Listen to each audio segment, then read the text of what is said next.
Hello and welcome to the European Resilience Initiative Center video podcast. Today with us is Volodymyr Yermolenko, who is a Ukrainian journalist, a philosopher, and a book author. He is a chief editor of Ukraine World, a media which explains Ukraine to the world in 5 different languages.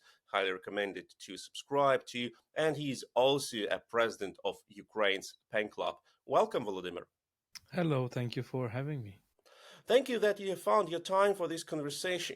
The full-scale war of Russia against Ukraine, um, is already the fact with which the world lives for longer than 2 years, and the invasion of Ukraine started 10 years ago in 2014. And all the time, the West said, oh, we don't quite understand what it's about. And the Ukrainians complained that the West doesn't understand and uses the wrong optics to explain this war. What are these problems of misunderstanding, and why did the West uh, ignore the focus which the Ukrainians try to explain the West all the time?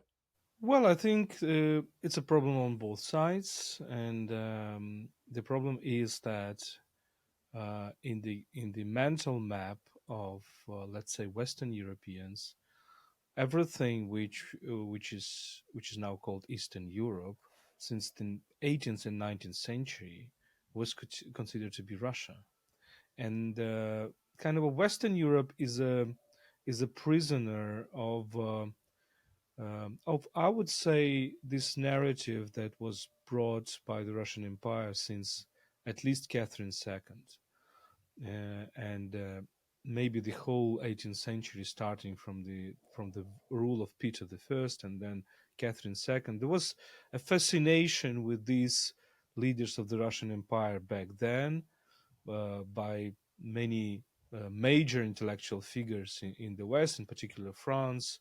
So those people who were idea-setting people, like the French Enlightenment philosophers like Voltaire and Diderot and others. And the problem is that since that moment, and especially since the divisions of Poland in the late 18th century, the whole Eastern Europe, not only Ukraine, but up until Warsaw, up until Poland, was considered to be kind of a big Russian space. And that gave, for example, a place for people like Alexander Pushkin, who is one of the founders of the Russian literature, to say after the Polish uprising of 1830 that basically you Western Europeans should not interfere with the way how the Russians are oppressing this uprising and how they are cracking this uprising, and because all the Slavic rivers will join in the Russian Sea, as he said. And I do think that this stereotype moved across all the 18th and 19th century, and it took a while for the Polish nation, for example, to say that no, we are not Russians, and the fact that we are Slavs, we are Western Slavs, but we are not Russian, and we should not be with Russians. It took a while, it took a century, the whole 19th century.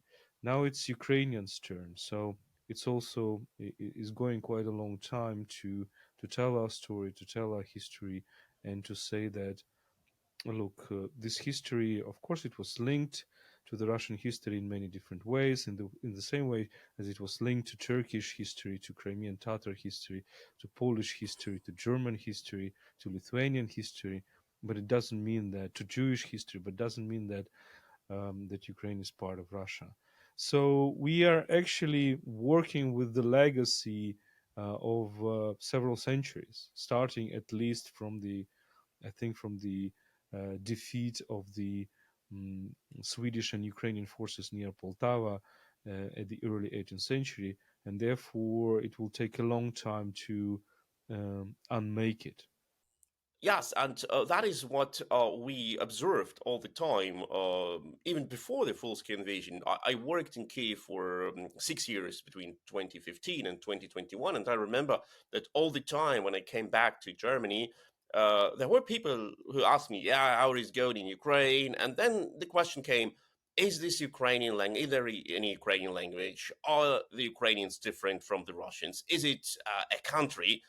Which is a pretty ridiculous question after 25 years of independence. And as Ukraine is the largest geographically country in Europe and one of the largest on the size of its population. But now, like more than 2 years after the full-scale invasion, it seems that everything should be already understandable and clear. And here we have another problem: Ukraine's fatigue. Well, when I'm hearing the stories of Ukraine fatigue, I think that it's fatigue is always a problem of the subject which feels this fatigue. That means that there is a certain lack of energy within this subject. My friend Dmytro Shulha recently noted during a seminar that interestingly, this geopolitical fatigue can do something with the psychological causes, and how you treat psychological fatigue, how you treat depression, psychological depression or apathy, you treat by engaging with more people.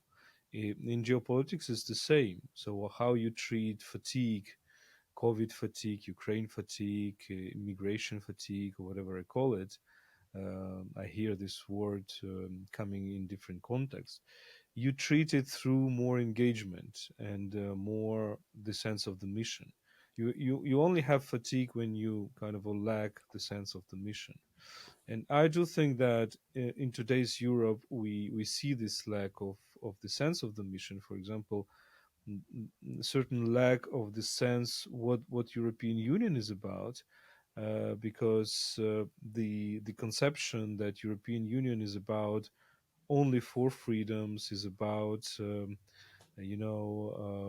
economic integration, is about single market, obviously doesn't hold anymore, because if we look back into the history of the European Union, and the way how this history is told, um, we kind of see a certain blank spot. We forget one important element in the constitution of the European Union, in the very idea of the European Union, um, and this element is the idea of democracy and republican way of government against tyranny, against imperialism. And this idea was already present in the 1920s and 1930s. And the beginnings of the European integration after the Second World War, they are directly related to the communist, tyrannical, authoritarian threat to Europe. Without this threat, and without the need to make something against this threat, we will not understand neither the European integration in the late 40s and early 50s, nor will we understand the way why Americans supported this integration with the Marshall Plan. The communist threat was huge, and Europe could just fall onto the hands of communists in the same way as China fell onto the hands of communists in 1940s. That was the big game after the Second World War. And I think these origins of the European integration, these anti-tyrannical, anti-authoritarian origins, are in many ways misunderstood by the European citizens, by the European leaders who talk much more about economics. Economics is obviously very important, but it's not enough. So I think Ukraine is giving this new sense to the European integration by saying that, look, Europe is about protecting freedom from tyranny.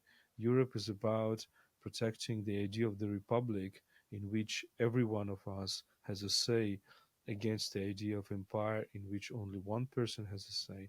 This is what Europe is about.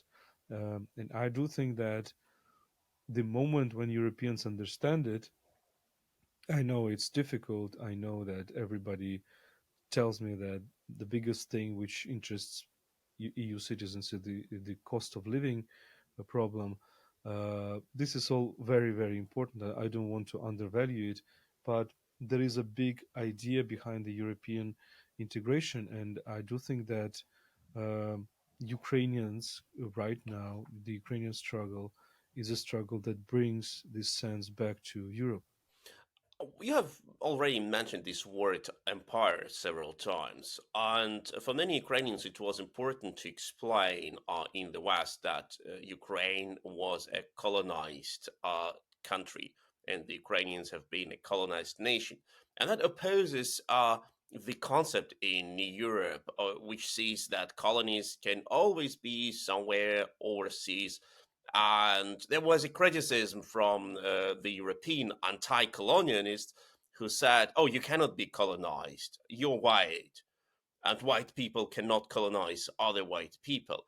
Is it another additional problem in explaining Ukraine, how Ukrainians have been oppressed, how the language has been banned, how the culture has been mocked, and how people have been killed? And you cannot explain, no, we have been colonized exactly the way as other nations have been colonized, and our struggle is a struggle against colonization and for freedom.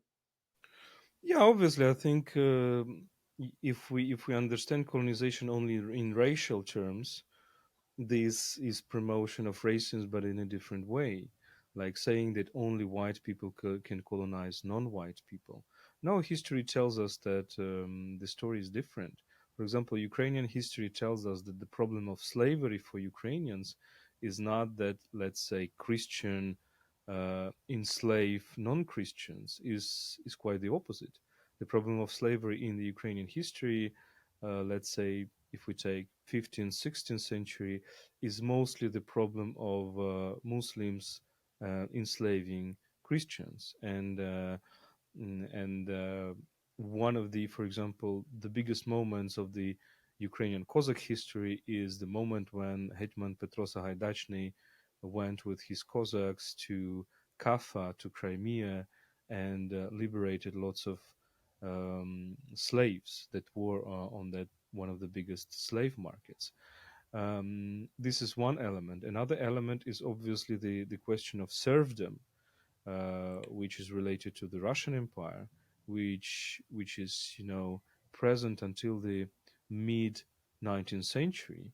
We can discuss whether serfdom, when peasants do not have liberty at all, is comparable to slavery, and whether the Ukrainian anti-serfdom literature, which is born in the 19th century with people who themselves were serfs initially, like one of the key founders of the Ukrainian literature, Taras Shevchenko, who was himself a serf and was liberated.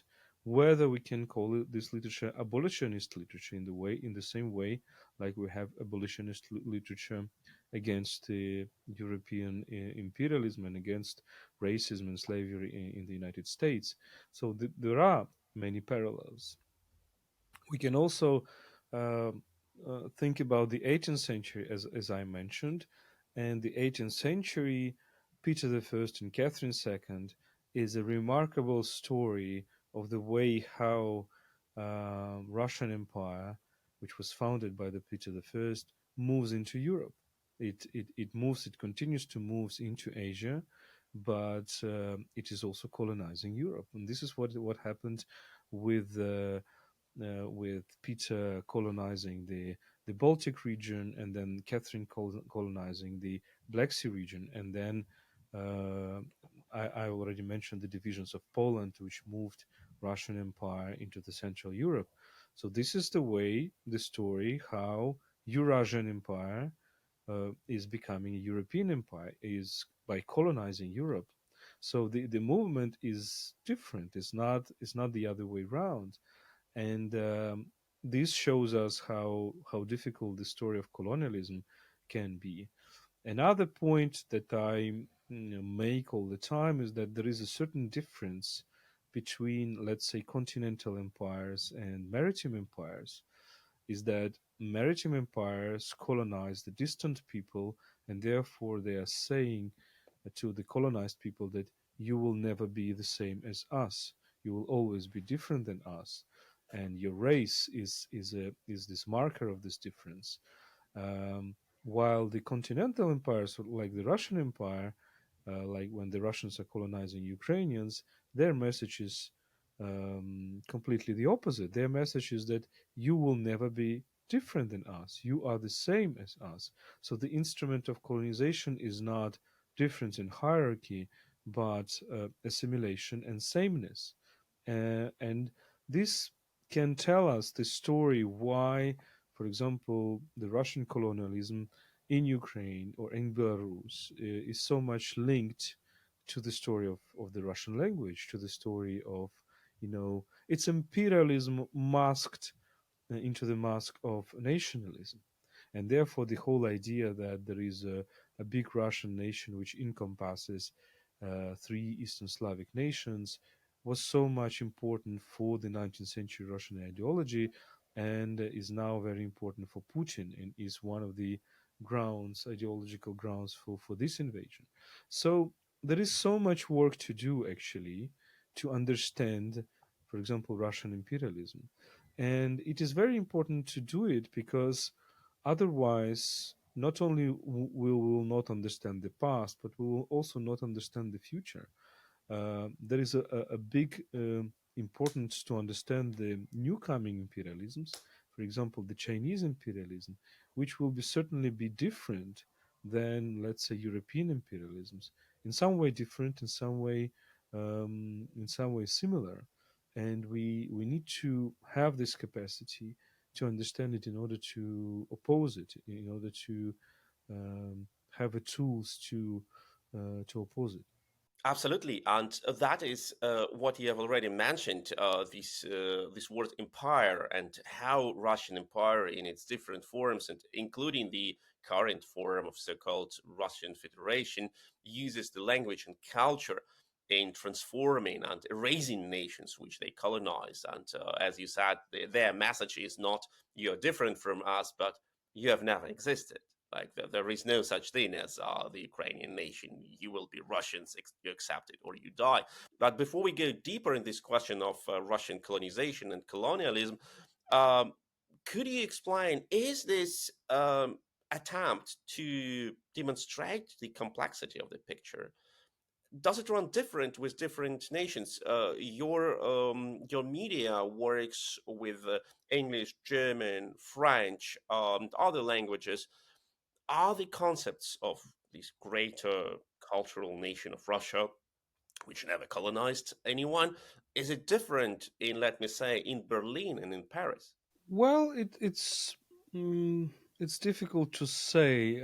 I think that both in Berlin and Paris we have this period for rediscovery, which is a very interesting period, and I think interesting for these nations. I think in Germany there is more presence of the Ukrainian studies, a little bit more than in France. For France, obviously, the Eastern Europe was never a priority region, which is a little bit changing right now, but we don't know whether it will change for a long time. But Germany is, of course, having, and you know this much better than me. Germany is having this Second World War story, where it has a guilt towards Russia for starting a war against Russia. When I say Russia, I use it in the quotation marks, and I mean, you still see it very, very often when even among the sympathizers to Ukraine, you see that story that basically 20th century, Second World War was a war of Nazi Germany against Russia, and the crimes made by the Nazi Germany in Russia and against Russians. And of course, when you tell them that, look, yes, Nazi Germany went into the Russian territory a little bit, but it was just a tiny percentage of the Russian territory. And the major countries that suffered from the Nazi invasion were Belarus, Ukraine, Poland, and maybe the Baltic countries. And basically, uh, the losses, the sufferings, for example, in Belarus, Ukraine, and Poland, are incomparable to the losses and sufferings in the territory that we call now Russian Federation. And therefore, we need always to rethink it. The second thing is that there is a strong connection between, let's say, the German conservatism of the early 20th century up until the German Nazism and the current Russian conservatism. So the current Russian conservatives, like Dugin and others, are fans of people like Carl Schmitt and and pre-Nazi or Nazi theorists. This is where they, for example, took this idea of the continental empire, which opposes to the maritime empires. They took it from the German conservatism of the early 20th century. So rather than speaking about this German guilt towards Russia, first there is a need to understand the deeper layers of history and understand that Ukraine and Belarus, if we take the former Soviet Union, suffered much more than Russia. And second, it's a very important thing to see the structural similarities between, let's say, Nazi Germany and Putin's Russia.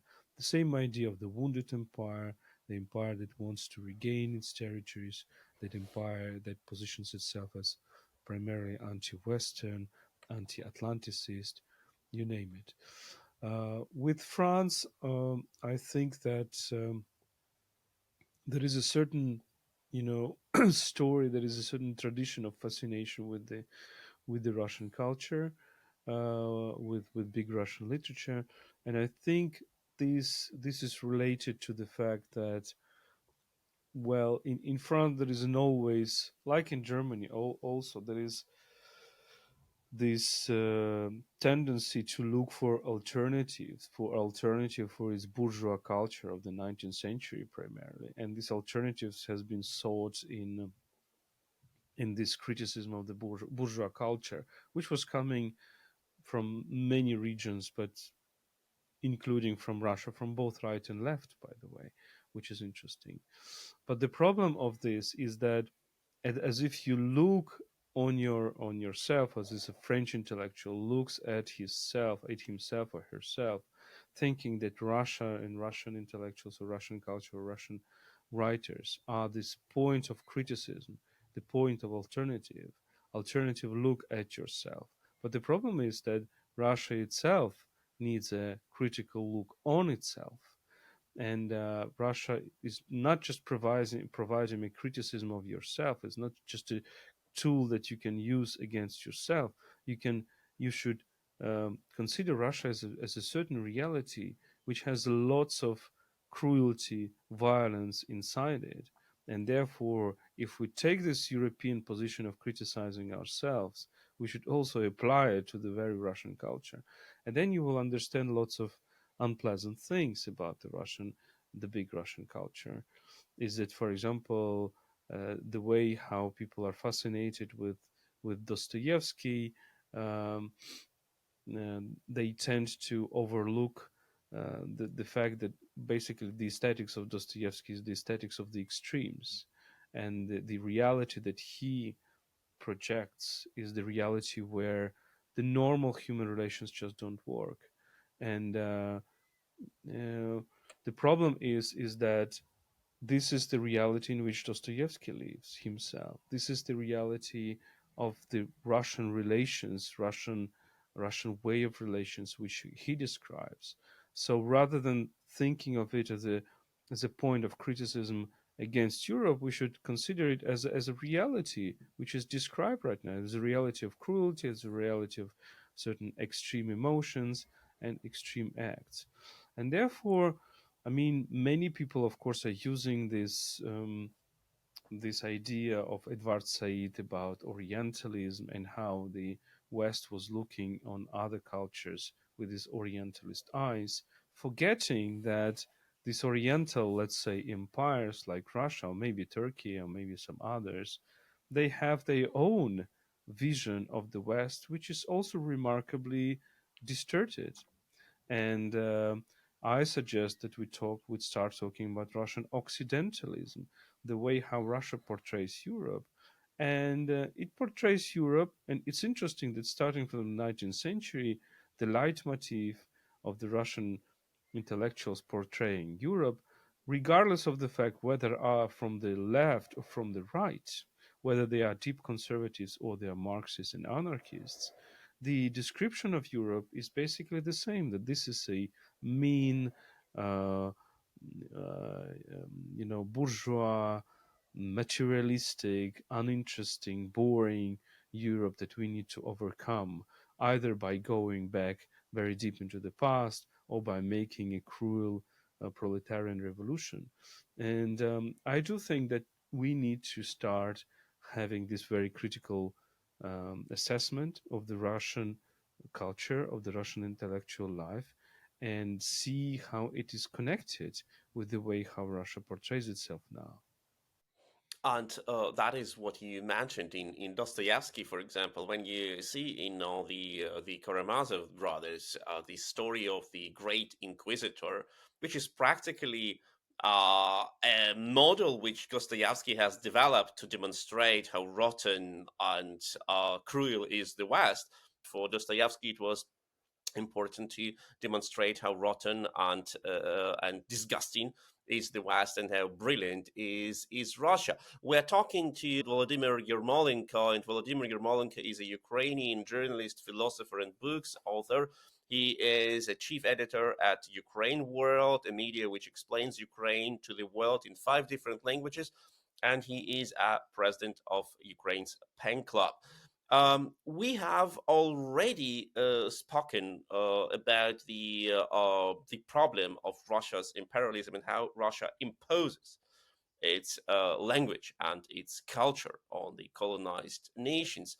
And what I wanted to ask you, how do we see this process during this war? How do the Russians continue to stick to the tactics and strategies they have developed in the later centuries? And what is the role of Russian language and Russian culture in this particular war between Ukraine and Russia?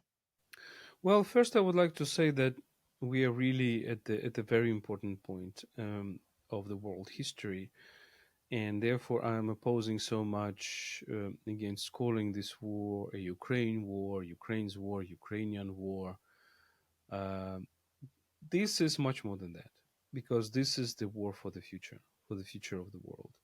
What Russia is trying to do is trying to reverse the logic of the 20th century, which was essentially a logic of decolonization. Uh, Decolonization, which of course was not ideal, was facing huge problems, was sometimes supplemented by the cultural imperialism, which was brilliantly shown by Edward Said, already quoted this. But the logic was the logic of decolonization, de-imperialization. What Russia tries to impose is that it tries to say the 21st century will be the century of recolonization, of rebuild of the empires. And it doesn't mean only its own empire. It means it basically says that Western empires are gone, they are in decline, and this is a time for Eastern or Southern empires. And we already mentioned China, the way how China colonizes the world through both economical and political tactics is a good example of this. So Russia wants to be on the side of this Chinese future. This is what it tries to make. It just says that the West has no future. Future will be imperial. This future will be Chinese, and we will be just a good ally of the new Chinese empire. We will serve as a source, resource base, and military support to this new Chinese colonialism. We need to understand this. We need to see this broader picture. And if Russia wins the war against Ukraine, that means that its story, its narrative will win, and its story will be perceived all over the world that we got it. Yeah, we are moving to the new epoch of recolonization. Forget about decolonization. Um, of course, it uses today its previous tactics. It uses some new tactics. And one of the tactics, which is very important to stress, is children, how it is dealing with the Ukrainian children. And the thing is that, well, according to Ukrainian estimates, there are 20,000 children who were kidnapped by Russia. And these children, Ukraine knows by names, each of this child. While Russia says it saved uh, in quotation marks, of course, I say, quote and quote safe and quote um, over 500,000 Ukrainian children, meaning that they relocated over 500,000 of the Ukrainian children. And the question of the humanitarian law and why your listeners, of course, know, I hope, about this arrest warrant to President Putin, or so-called President Putin, and so-called uh, responsible for the children in Russia, Lvova Belova. This arrest warrant is actually very important because it says that the international community and the International Criminal Court recognizes the problem. The problem is not that you relocate children from the war zones. Of course, you need to do that because you need to save children and you need to take them from the bombarded villages and bombarded cities. The problem is that you need to bring it back, to bring them back. So if you relocated 500,000 Ukrainian children, you need to bring these children back to Ukraine or back to the countries. Well, Ukraine has safe zones, or you need to bring it to the countries that Ukraine tells you to bring.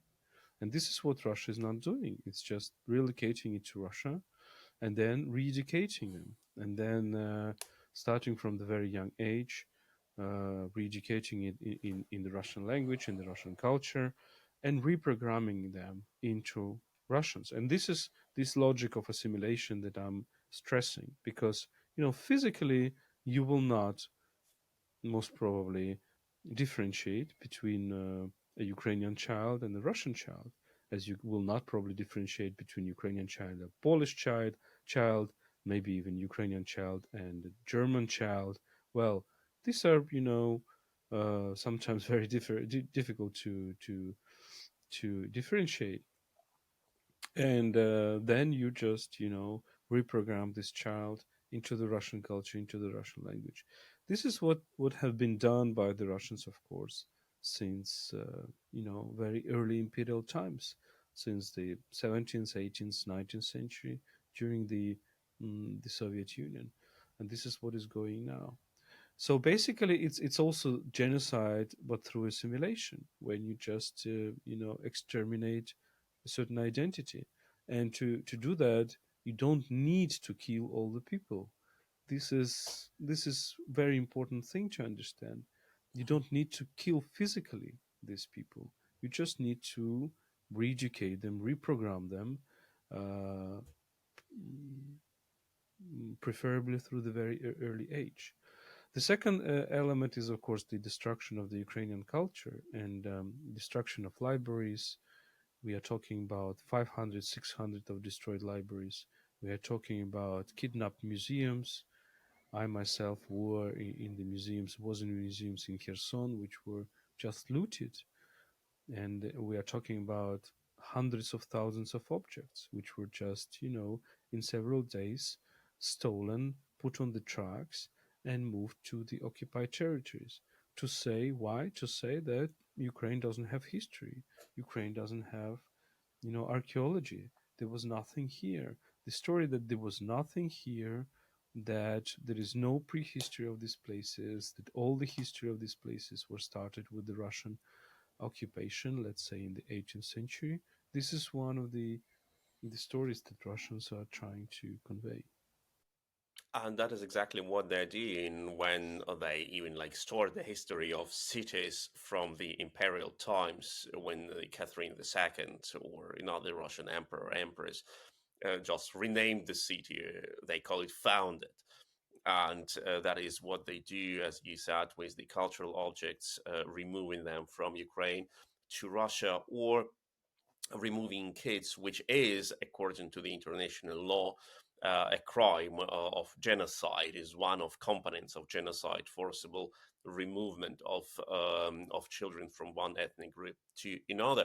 We're talking to Volodymyr Yermolenko, who is a Ukrainian journalist and philosopher and book author and the chief editor of Ukraine World, a media which explains Ukraine to the world in 5 languages. Don't forget to like, to share, to subscribe to this channel so you will not miss the next interviews. And what you have already mentioned, Volodymyr, is this destruction of language and destruction of libraries, schools, and cultural objects. We know that several Ukrainian writers have been killed, brutally killed by the Russians, and one of them is Volodymyr Vakulenko, who was kidnapped, deliberately kidnapped, and executed close to the city of Izum. And another one is a Ukrainian poet, Victoria Melina, who actually discovered the place where Volodymyr Vakulenko, before he was kidnapped and executed, where he has hidden his notes. He wrote a diary, and he described the daily life under the occupation. Victoria Melina has discovered these notes by executed Volodymyr Vakulenko, and several months later, Victoria Melina has been killed by Russian missile strike in Kramatorsk. So this circle has its end.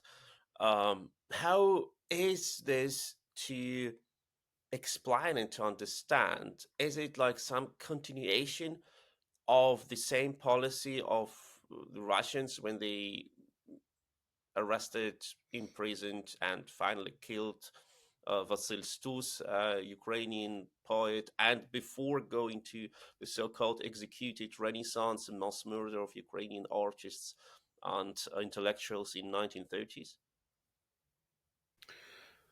I think so. Victoria was herself telling this when she was, you know, digging into the land, into the ground, um, near Izum, and was looking for this Volodymyr Vakulenko diary. And then in the introduction to this diary that she wrote less than 1 month before her own death, she wrote that she had this impression of being inside the executed Renaissance.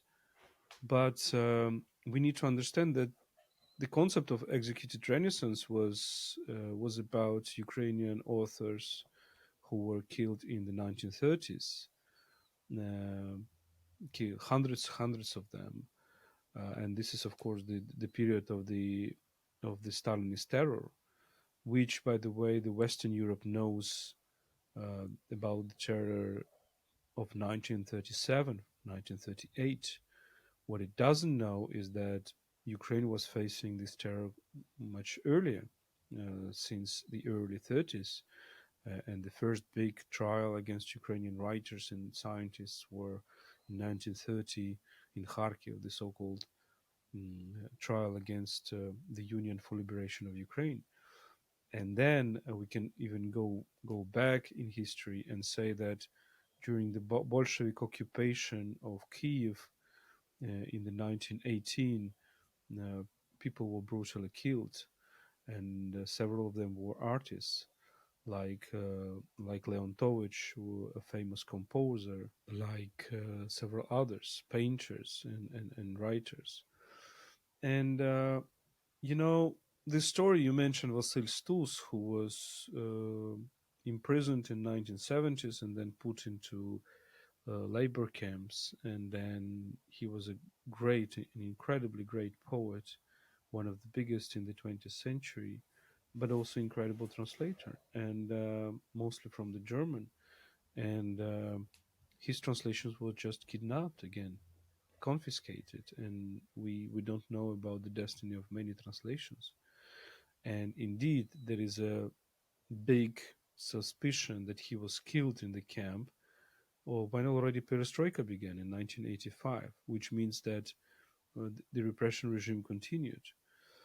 And recently in Kiev, there was a huge exhibition of Alla Horska, a Ukrainian artist, who was also killed, and not killed through arrest, but just killed by, KGB in the house of her father-in-law. And then the father-in-law was also killed through he was his body was put under the train. She was just killed with a hammer, you know, very brutally, in the way how Raskolnikov killed the characters of the Dostoevsky's novel. This is the macabre story that comes back. So So there is a long, long story of these killings, and what we need to understand is that Putin is the one who is a continuator of these killers. So what happened during the Soviet time? What happened with these repression bodies like ЧК, ОГПУ, NKVD, and then KGB? This was a story when people were killing other people without any trial and without any consequences for themselves. So this is the story when the cruelty and murder were, you know, redescribed as justice. This is this is the essence of the Stalinist regime and the Bolshevik regime. When you basically take evil murderers and you say this is the justice, there is no other justice than that. And the problem with this is that it was never reversed. So the Soviet Union was based upon this hierarchy of classes, where on the top of the class there was not proletariat, but there was, let's say, KGB. This is my point about Soviet Union. This is why I call it reversed Marxism, because uh, Marxism says that power should belong to those uh, who produce, to the proletariat, and proletariat should own the means of production, while the Russian Marxism, the Russian communism, was a system where power belonged to those who owned the means of destruction. And this means KGB, this means repression bodies, and this means the army, etc. And unless we understand it, we don't understand this war, because we don't understand, for example, why people like Putin are so, powerful in Russia. He is a KGB guy. He is the heir of all those people who reversed justice, who said that killing, uh, you know, mm, in the way how I want to kill is justice. And we will not understand why Russia has so many arms, because it was basically, Soviet Union was based upon the idea that economy doesn't matter. What matters is military economy. It doesn't matter how many, you know, cars, civilian cars you will produce. It matters how many tanks you will produce. It doesn't matter how many um, beautiful apartments you will produce. It matters how many shells you will produce and rockets. And this is what we are having right now. These accumulated means of destruction are now going on Ukrainians' heads and killing Ukrainians. So we have both these elements. We have the element of a writer brutally killed, kidnapped and killed like Alla Horska, and this is Volodymyr Vakulenko. We have a story of Victoria who was just sitting in the restaurant on the frontline city and was killed by a Russian missile. We have a story of several Ukrainian writers like Maxim Kravtsov, who were killed on the front line because they became soldiers to defend their country. The same, we have missing authors who went missing, like Mykola Leonovich and Bogdan Humenyuk and many others. And tragically, I think, well, unfortunately and tragically, it's quite possible that they are no longer alive. So, and this list can be continued and continued. We have the figures of the Ukrainian cultures die from the Russian bullets in any different ways, as a civilians, as soldiers, as volunteers. And this is going on, and there is another one aspect of this Russian invasion. Millions and millions of Ukrainians who had to leave their houses and to be either internal displaced persons who just went to another region of Ukraine, or who left Ukraine at all and went to other countries. First of all, Poland and Germany, where combined we have about like 3 million people from Ukraine, mostly women and children. And here comes another question. All these children who already spent over 2 years outside of Ukraine, they obviously experience quite traumatic, quite traumatic experience of being uprooted and not having a connection as strong as a normal child has in a normal situation with their culture. How can these children do not lose the connection to Ukraine and to the Ukrainian culture? Well, this is a very important point, and I do think that in the first days of the full-scale invasion, I called it deportation by missiles. This is also another way to, move people away from their homes. This is deportation by missiles, and Ukraine had 40 something million before the big scale invasion. Now the estimates say that there are 20 to 25 million. So half of the population is gone. Either gone to Europe, or some of them gone to Russia. Some of them stayed in the occupied territories, which are controlled by Russia. So this is also the part of genocide. This is also, mm, making the millions and millions, dozens of millions of people in the center of Europe move to other places, and we haven't seen that since the World War II. So this is the story repeating itself. I frankly think that many of people who are now in Poland and Germany and UK, they need to come back. They need to come back.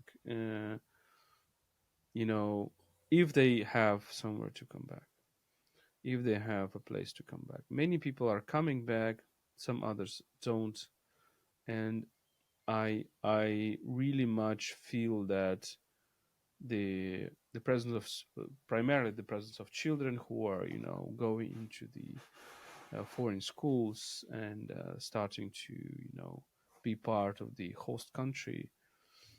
Well, this is not a good thing, and I don't think that if, for example, the German government creates the best conditions for these people to stay, I don't think this is the best response to this war. I frankly think that, of course, living in Ukraine is not safe. It's probably more unsafe than in Germany, but you also do not need to think in terms like everything in Ukraine is covered by fire.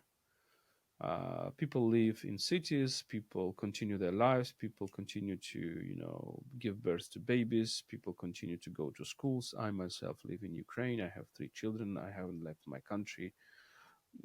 So I think many of these people need to come back again under the condition that there is a place to come back, and the host governments need to think and to rethink their policy. And I would rather say that instead of continuing this system where just give money to Ukrainian refugees for doing nothing and for just having the social support, I need to the German government has to spend this money on the Ukrainian defense, because the more it spends on people who are just benefiting from the German security system or other security systems, the more people are probably dying in cities like Kharkiv or Odessa, because there is no sufficient air defense, and these are things that are really deeply connected. And this is what we in Germany need to rethink and to push our government to provide more military support to Ukraine, and as much as we can provide of the weapons to Ukraine and to Ukrainian army. This was Volodymyr Yermolenko. He is a Ukrainian journalist, a philosopher, a book author. He is a chief editor of Ukraine World, a media which explains Ukraine to the world in 5 languages, and he's also a president of Ukraine's fan club. Don't forget to like, to share, to subscribe to this channel so you will not miss the next interviews. And thank you, Volodymyr, for this very deep conversation. Thank you very much, Sergey.